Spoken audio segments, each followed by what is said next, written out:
Hello, everyone. Welcome to the Sportswear Roundtable podcast. Today, we've got a special guest joining us ahead of the big game on Sunday. A lot of big games on Sunday, but you can never really take your eyes off the El Clásico. So, I'll be introducing Mr. Ruturaj, who is a core member of the Real Madrid Mumbai fan club. Mr. Ruturaj, how are you doing? I'm good. How are you doing, brother? It's all good. I'm doing. Excited for tomorrow. Yeah, definitely. I mean, That's so many big so many games tomorrow, games, right? Yeah, so many big games, but there is always that one special feeling about the El Clásico which you just can't really let go of. yeah, dude. So, I Biggest mean, it is football going to be a rivalry.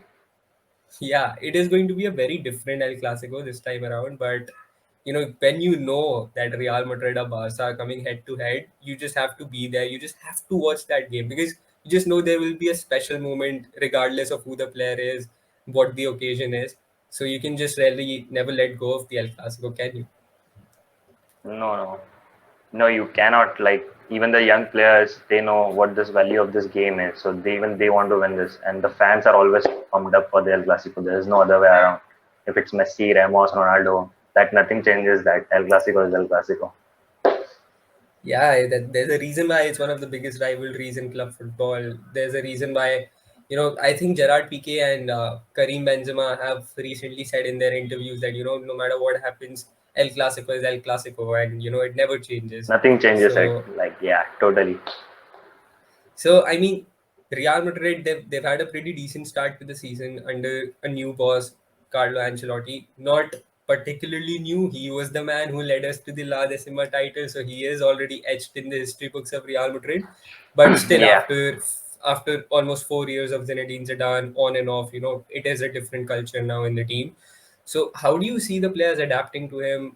How do you think Real Madrid have been doing under him in comparison to Zinedine Zidane? So under Zinedine Zidane, the strategy was little defensive. Carlo Ancelotti likes to attack a more. We have seen this last year, more than 3 goals was something new for us. Like, but this time we can see 4 goals, 5 goals. The game are going. But yeah, again, like the absentees of Varane and Ramos, it will strike us. That was obvious little. But if you see Alaba and Militao, they are putting it into the shape and they are coping up with the team and manager. So I think yeah, like there, as even Ancelotti said, like the first half of the season is going to experiment things, and he will see which player can adapt the style and all. So like the defensive shape, if you take a look at it, like the Carval, like I don't know what is going on with him. He's has become an injury prone. And now that Mendy is back, so Mendy, Carval, Alaba, and uh, Militao, they would perfectly form the perfect back for the defense. And in the mids, like the legendary mid, of course, Cruz, Casemiro, Modric. And No I don't doubting see them. those guys giving up, man. Like the Modric, man, come on. Like he is not resting up, dude. Yeah, And he again, like, particularly shouldn't. He particularly shouldn't because yeah, he's such a joy to watch whenever he's on the field, a little magician just going about his business. And of course, Tony Cruz, I consider him to be probably the best midfielder over the past 10 years. He's so so if you, underrated, yeah, man. and The I last mean, month you he just was can't. injured. We were Yeah. falling, like we lost to Sheriff, we lost to Yes. Villarreal, no, I guess Espanyol away. So it was Yeah. so hard, difficult. Like the main part that control, like Tony Cruz, obviously, as Casemiro said, he always controls the game no matter what. And in Yes. forwards, if you see Karim Benzema, no words, man, no words. He's in the form of his life. It's took He him is a long form of enough to life. get into the form of his life, but now he's finally in the form of his life. Yeah. And then again, like the right wing is a little bit problem, like the Rodrigo, Asensio, like they are little inconsistent. But if you see, like Rodrigo is little coping up with the team, and Ancelotti said it's gonna be 4-4-3, so we need that 4-3-3. So we need that wingers now, like the wingers who can really attack.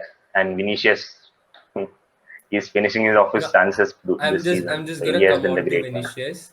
We've been watching Vinicius for the past 2.5 years Yeah, yeah. now, and we always thought that this boy has everything in his game except for the final product. And even Zidane couldn't change that. He scored 5 league goals last season around.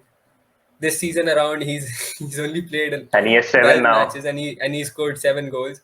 So I think it's just something which Carlo Ancelotti does to his wingers. I remember him buying Gareth Bale from Tottenham Hotspur, and Gareth Bale came in and scored 23 Yep. goals in a injury prone first season for Real Madrid, and he was so valuable in the finals and the semi-finals as well of the Champions League. So I think it's just a Carlo Ancelotti thing. He just does this with wingers. He just turns them into goal scorers. Yeah, totally. Like if you see Gareth Bale situation, like he needs that winger who can attack like any time, the counter attack, anything. So he has really transformed Vinicius into, and I think he will transform the Rodrigo into that. But just because like we have too much right wing players, like if you notice, we have on loan Brahim Diaz, Kubo, Gareth Bale, who is of course injured now, and Rodrigo, Asensio. But like, and again the rumors, Kylian Mbappe. It's no longer a rumor. I actually consider him a Real Madrid player now. It's Yeah, no longer yes, a rumor for me. totally. He's just on loan to PSG. He's just having a good Yeah, time. from 3 years. Yeah, but moving on, there are other things which we also have to consider, the good things and the bad things. One of the bad things and one of the disappointments over the past 2 to 3 years has been the new number seven, Eden Hazard. Because look, Oh. you can feel bad for the person that he's not playing well, he's getting injured, he is being targeted by defenders when it comes to tackles. There are deliberate tackles on him. But do you really think that Eden Hazard has done his best since coming to Real Madrid in terms of being fit and in terms of just going out there and showing that they bought me because I'm one of the best players in the world and I'm going to prove it? Because he comes out and he says that in the interviews that I want Real Madrid to see that how good I am. But I just don't think he's lived up to his own expectations or he's worked hard enough for that. I don't even me. Like I don't think he has done a lot for this club for now. Like obviously, like the injuries and all is a bad luck, and it's unfortunate that he's been injured. But like even at this season, I was hoping that after Pinto's game, I that he will cope up and be fit for them. Then again, this injury. But he's fit now, and he'll probably like get some minutes in El Clasico. But I think like they will sell him next summer. Like I mean, look, we all know Florentino Perez is not someone who is very good with patience. We've seen it over the patience, yeah. past 3 years. So, No, yeah, I mean, there is a possibility that Eden Hazard could be sold next summer to make way for Erling Haaland, to make way for Kylian Mbappe. You've already got Vinicius, who's doing so much better than Eden Hazard in that position. Plus, for backup, you've also and got he's Rodrigo, who one can play of on both the wings. best. Like he's one of the top paid in Real Madrid. So yeah, the salary cap will also matter. So I don't think like Florentino Perez will think for a second and like he'll keep him or not. He'll sell him for that salary cap thing. As they Salary are cap being one targeting, thing, as they are salary targeting cap being, Haaland and Mbappe. yeah, Yeah, yeah. exactly. Salary cap being one thing. The other issue is, the experience The which form. Hazard has given us, the experience which Hazard has given us with injuries just makes us value Gareth Bale so much more. Because Gareth Bale was going through the same Yeah. tough periods where he was getting injured. But when you look at the records, when you compare the records, I think Gareth Bale has scored more than 15 goals in every season he's been at Real Madrid. And that is what the Yep. expectation is From from Eden last Hazard. season. Nobody is Yeah. asking him to score 50 goals, but people are asking him to get 15, 20, 17 goals, whatever he can to support Benzema. So that just shows that how disrespected Gareth Bale has been over the past 4 or 5 years. Yeah, like totally, like yeah. Of course, the main thing like they respect Gareth Bale was that flag thing, if you remember, Wales, Yes, yes, goals yes. and Madrid. Yeah, it was just for the media thing, but like people in Madrid, even in Madrid, and like the Madrid fans are like, really angry about that, which is obvious. Like if you do something like this, like people are gonna get angry at you, no matter what your intentions are. But if it, that's okay.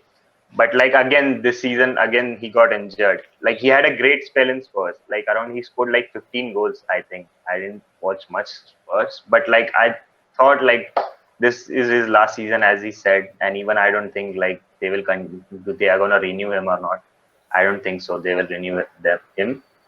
But I felt like he will be back this season and he'll score some goals and retire as a Real Madrid legend.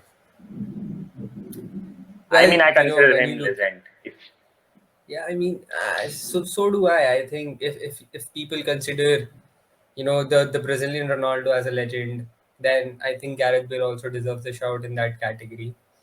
But the only disappointing part which has been about Gareth Bale is that Florentino Perez really expected him to be the next Cristiano Ronaldo for the club. He was so confident in Gareth Bale that he sold Cristiano Ronaldo instead of Gareth Bale. He also went against Zinedine Zidane and his wishes for Gareth Bale, but Gareth Bale just didn't live up to that potential. Yeah, even I'm disappointed with that thing. I mean, no, who isn't disappointed to lose Cristiano Ronaldo from their club? Who isn't Like, who disappointed to doesn't lose want Zinedine Cristiano Zidane? Ronaldo? It's like that. I mean, yeah, I Like, mean, he we've literally does the seen. carry job. If you see Manchester United now, what is that Ole? Nothing. No tactics, literally. So we it can was we can we literally, can discuss that in another video. We have been talking pretty openly about Ole and Manchester United, so do check out our videos about him. But yeah. it just felt like when Sergio Ramos departed from Real Madrid this summer, it just felt like the end of the era was pretty close because Modric is gonna go out next year because Hmm. this is his last year on his contract. Tony Cruz has publicly said that he doesn't plan on playing more than the age of 34 or something. He's already 31, 32. So like he's got another two years left in Yeah, him. he's not gonna renew it. He said that. So Marcelo is no longer playing because you No, need someone with more defensive capabilities at left back. So Marcelo is not playing. So I just think that this is the end of that three-peat era, that three-peat team, which led us to so many great things. yeah, this is really the end. Like, even after Marcelo and Modric, like, already they consider Marcelo as gone, like, literally.